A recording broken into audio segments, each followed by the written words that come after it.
Good morning and welcome back to my daily blog. সকাল সকাল ঘুম থেকে উঠে একদম ফ্রেশ হয়ে চলে গিয়েছিলাম ঠাকুর ঘরে চলে গিয়ে প্রথম কাজ আমার সোনাদের ঘুম থেকে উঠিয়ে দেওয়া। তো উঠিয়ে দিয়ে ওদের একটুখানি ব্রেকফাস্ট দিয়ে দিয়েছি, আর ব্রেকফাস্টে ছিল হচ্ছে জল বিস্কুট। সকাল সকাল খুব গরম ছিল আজকে কিন্তু।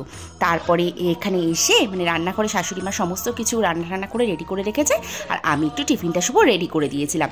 আর দেখো ও ঘুম থেকে উঠে গেছে, উঠে স্নান করতেও চলে গেছে। এই ফাঁকে আমি ওর সকালে টিফিনটা করে দিচ্ছিলাম, যেটা খেয়ে ও যায়। আর ও কিন্তু ওটস খেয়ে যায়, তো ওটসের যাবতীয় করে আমি একদম রেডি করে রেখেছি।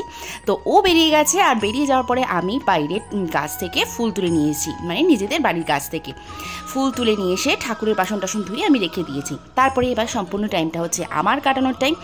চা, নিজের হাতে এক কাপ চা না খেলে যেন মনটা আমার একদম ভালো লাগে না। আর এই সময়টা একদম সকাল থেকে রাত্রির অবধি আমি শিডিউলটা একদম সেট করে নিই, বসে বসে ভাবি কখন কি করতে হবে না করতে হবে। আর শাশুড়ি মা শ্বশুর মশাইয়ের সাথে একটুখানি গল্প করি।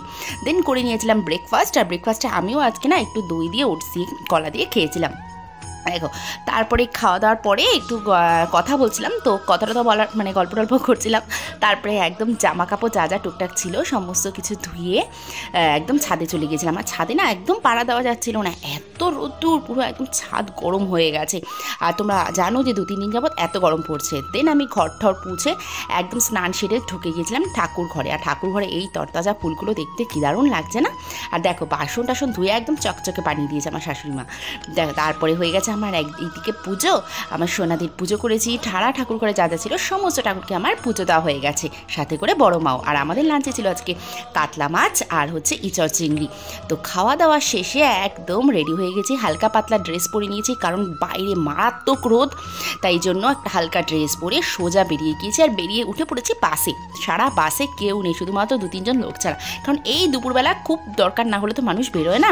আর এখানে আমি তো একদম ঘেমে নিয়ে স্নান, আর দেখতে পাচ্ছ বাইরে 41 ডিগ্রি টেম্পারেচারে আমি চলে এসেছি বাড়িতে। দেন বিকেলবেলা একটু ফ্রেশ হয়ে একটু চকলেট খেয়ে আমাদের এই বাড়ির গপু সোনাদের একদম একটুখানি মুখটা দর্শন করে টাটা বাই বাই করে চলে গিয়েছিলাম পড়ানোর ঘরে। আর পড়ানোর ঘরে এসে আমার স্টুডেন্টরা কী করেছে দেখো, চলে গেছে জন্মদিন অনেকদিন আগে।